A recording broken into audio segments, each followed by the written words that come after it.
Hi everyone, Louise again. So what I'm going to do in today's little video is run through a specific little topic that pulls on lots of threads of things that you've been looking at already, okay? And that is what I want to look at in the build up to Hitler coming to power in 1933. I want to look at how successful or not the Nazi Party had been in elections across the period.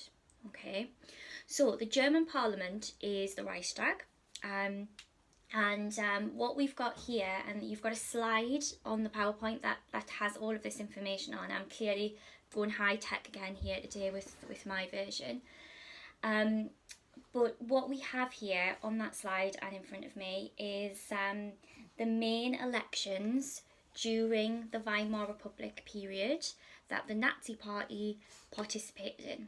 Okay, and the idea is by looking at these election results, we should be able to determine how successful or not the Nazi Party are, how popular they were at particular points in time. And we can then start to think about context, because there is a lot of contextual information that's really important when looking at these results.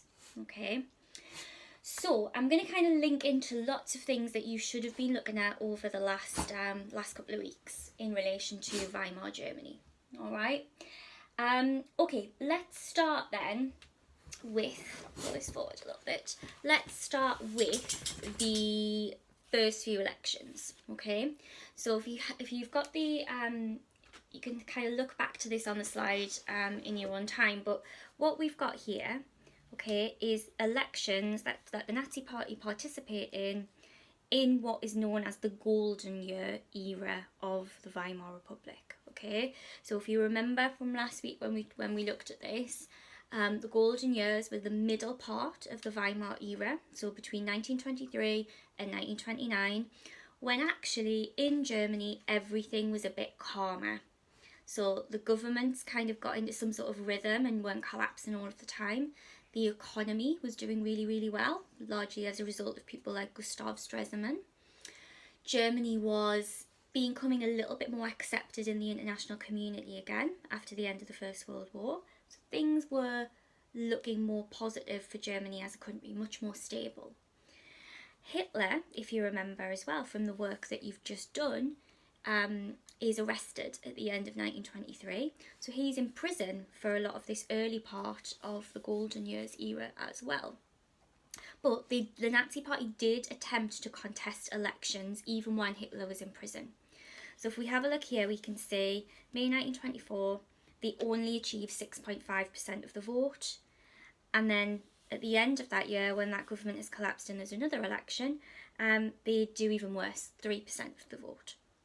Okay, so when Hitler's in prison, they're not doing very well. They've lost their big draw, you could say, with Hitler. Now, before this election, the Nazi Party had never really been in a position to contest an election for the Reichstag.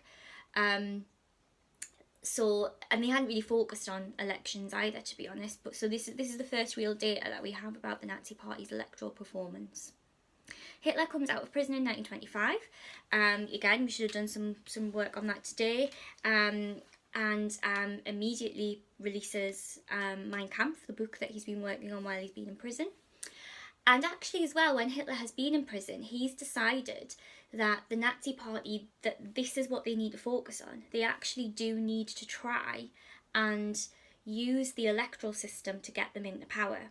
They've tried a rebellion in Munich that's failed, and he ended up being put in prison because of it. So Hitler comes out of prison wanting to run through a legal path to power through the electoral system. Okay, so they're really focusing on it from 1925. But if we have a look at the next election, which is in 1928, they do even worse than they had in 1924. So their share of the vote falls to 2.6%. So it's clear that in this golden year period, when the economy is more healthy, when political extremism just isn't as well supported in that period, and we can see that electorally where the German people aren't voting for Hitler's Nazi Party. Okay. However, we then get the event that transforms everything. So if we look at the demarcation line that I've got here, October 1929, we get the Wall Street crash. And as a result of that, we end up with political chaos again. The governments can't kind of come up with solutions. They can't come up with agreement about what should happen next and how the government should proceed. So the government collapses. The government that was elected in 1928 collapses, and there's another election in 1930. And if we have a look, huge jump forward for the Nazi Party.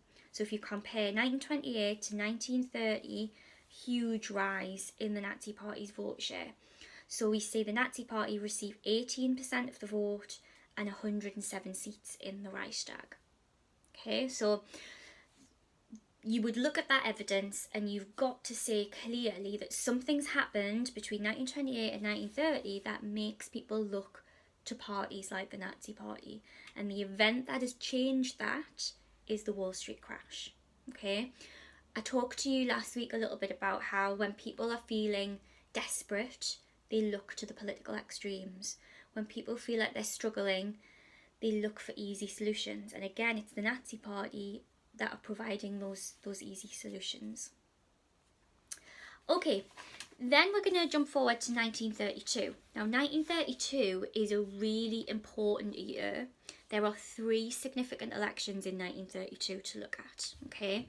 So the first election, I've kind of put this in a different colour on my little rubbish bar chart, and I've coloured this one purple because this is not an election to the Reichstag, okay?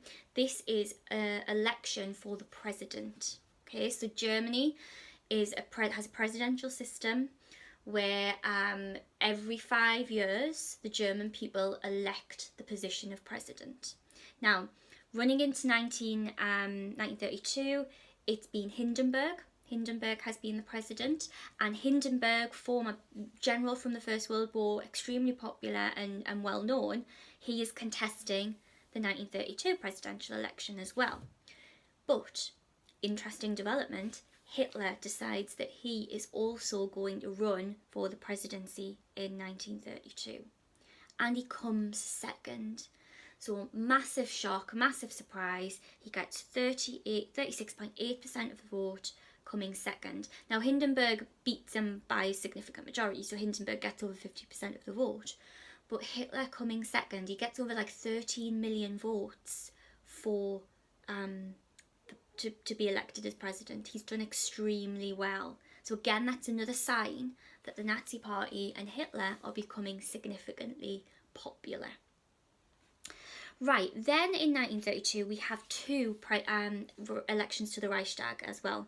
So you can see that government is struggling still to deal with the depression. The governments are collapsing because they can't manage the crisis.